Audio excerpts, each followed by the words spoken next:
Dear students, how are you to all? I hope all of you feel good. Students, today I am going to teach you chapter number 5 of our social science book, and the name of the chapter is Governing Ourselves. Now let us read our chapter, beta. In this chapter, we will read about 28 states and 9 union territories, and we'll read about the government, state governments, central government, and our president, Lok Sabha, Rajya Sabha. Students, in this chapter, we will learn about our India is divided into 28 states and 9 union territories. So students, why our India is divided into 28 states? Why it is so? Because our India is a big city. Our India is a big city, and that it is not possible for a single government to understand and solve the problems of all the peoples. कोई भी एक single government हमारी पूरी India के लोगों की problem solve नहीं कर सकती थी. Why? Because of our India is a very big country. That is why our India is divided into small small parts, and that small parts are called states. In our India, 28 states are there. And in state government, states are governed by the state government, centrals are governed by the central government, and the union territories are governed by the central government, whereas states are governed by the state government. Okay. The Constitution of India provides for a government at the center and one in each state. हमारे India की constitution ने हर एक government को provide किया, हर एक state में एक government होगी. This has been done to govern the country properly. ऐसा क्यों?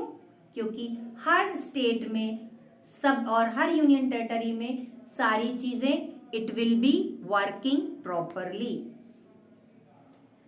The Constitution of India provides for a government at the center and one in each state.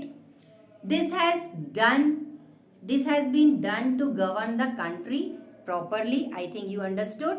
Here, fact-wise, the Constitution of India was drafted by the Constituent Assembly. जो हमारा भारत का संविधान है, drafted हुआ constituent assembly द्वारा. It was adopted on 26 November 1949.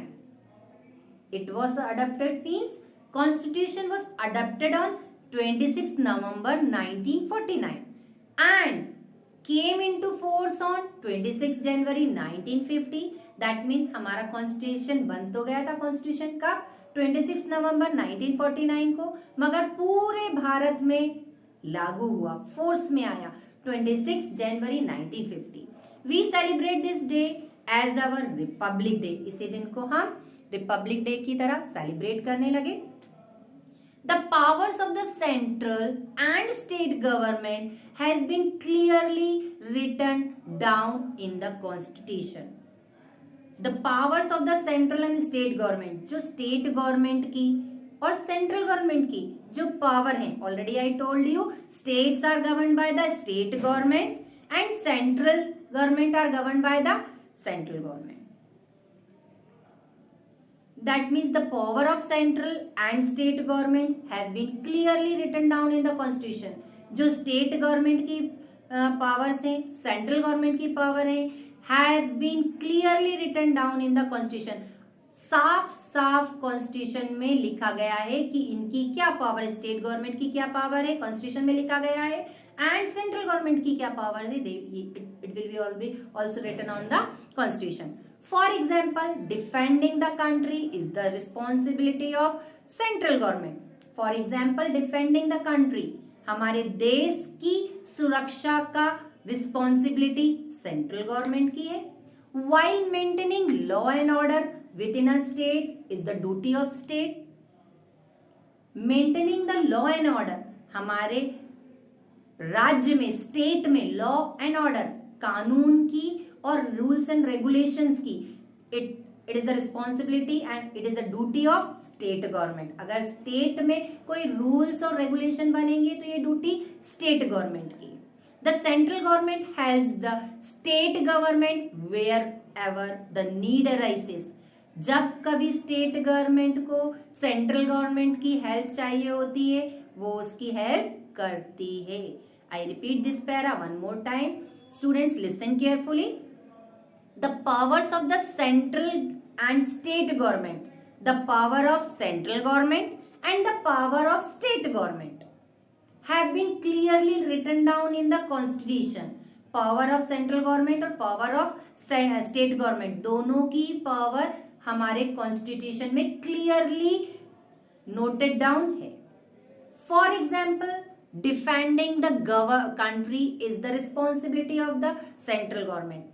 For example, हमारे देश की सुरक्षा, defending the country, it is the responsibility of central government. हमारे देश की सुरक्षा का उत्तरदायी सेंट्रल गवर्नमेंट का है। While maintaining law and order with in a state is the duty of state government. अगर हमारे स्टेट में कोई रूल्स रेगुलेशन, कोई लॉ कानून बनाना है, कोई ऑर्डर पास करना है, it is the duty of state government. ये सिर्फ स्टेट गवर्नमेंट की ड्यूटी। अगर स्टेट्स में कोई rules regulation, law and order बनेंगे तो स्टेट गवर्नमेंट वाला बनाएगा। The central government helps the state government. Central government state government की हेल्प करेगी when ever the need arises. जब स्टेट गवर्नमेंट को सेंट्रल गवर्नमेंट की नीड होगी तो वो उसकी हेल्प करेगी। आई think you understood this paragraph. Will move to the next. Let us talk about central government. Central government, केंद्र सरकार। इट इज हिंदी इन केंद्र सरकार। The central government or the union government makes laws for the whole country। The central government or union government, both are same, central government और union government, makes the laws for the whole country। जो central government है, जो केंद्र सरकार है, वो पूरे देश के लिए कानून बनाती है। This law making body is known as the parliament।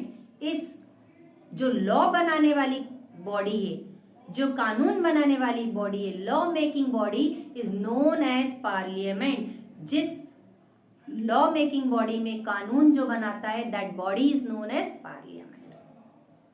It consist of the president of India and the two houses. ये जो पार्लियामेंट है इसमें प्रेसिडेंट आता है and the two houses. So students, what are the two houses? The Lok Sabha and the Rajya Sabha। Okay, the central government or the union government makes laws for the whole country। जो central government है वो पूरी country के लिए loss बनाएगी, कानून बनाएगी। अगर किसी ने चोरी करी तो उसको कितना पैसा देना है, कितना उसके ऊपर पैसा देके छूटेगा या कितने दिन की सजा होगी, ये सब कौन करेगा? Central government. अगर किसी ने किसी का मर्डर कर दिया तो उसके लिए क्या सजा होनी चाहिए, वो भी कौन डिसाइड करेगा? Central government. दैट मीन्स पूरी कंट्रीज में जो लॉस मेंटेन होंगे, लॉस बनेंगे, वो सब सेंट्रल गवर्नमेंट बनाएगी। This law making body is known as the parliament. That means जो कानून बनाने वाली बॉडी, law making body, it is known as parliament. It consist, which consists, parliament consist of the president of India। इस parliament में सबसे पहले हमारे president of India. So students, did you know who is our president of India? Who is our president of India? I think you know that Ramnath Kovind ji is our president of India. And the two houses, the Lok Sabha and the Rajya Sabha. That means जो parliament है president से और लोकसभा, राज्यसभा तीनों से मिलके बनती है। Now let us talk about Lok Sabha. The Lok Sabha is the highest law making body in our country. Lok Sabha is the highest law making body in the country. जो लोकसभा है कंट्री की सबसे बड़ी लॉ मेकिंग बॉडी, कानून बनाने वाली संस्था है। It is also known as the house of the people और द लोअर पीपल। इसको हम house of the people, that means Lok Sabha is also known as the house of the people बोल सकते हैं, या लोअर हाउस। रिमेंबर दैट बेटा, Lok Sabha is also known as lower house और house of the people. Its members are elected directly by the people. Lok Sabha के members directly elect किए जाते हैं, डायरेक्टली चुने जाते हैं। The speaker guides the proceedings in the Lok Sabha. जब आपने लोकसभा तो पार्लियामेंट तो देखा ही होगा, सांसद में जब वो होती रहती है, लोकसभा बैठी रहती है, राज्यसभा बैठी रहती है और एक चिल्लाता रहता है शांति बनाओ शांति बनाओ शांति बनाओ, मत चिल्लाओ मत चिल्लाओ।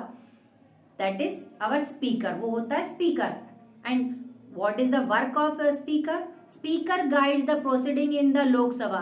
वो लोकसभा में जो मेंबर्स आते हैं उन्हें प्रोसीड करता है कि आपको शोर नहीं मचाना है, अपनी बात चुपचाप बोलो। He or she is selected by the member of the house.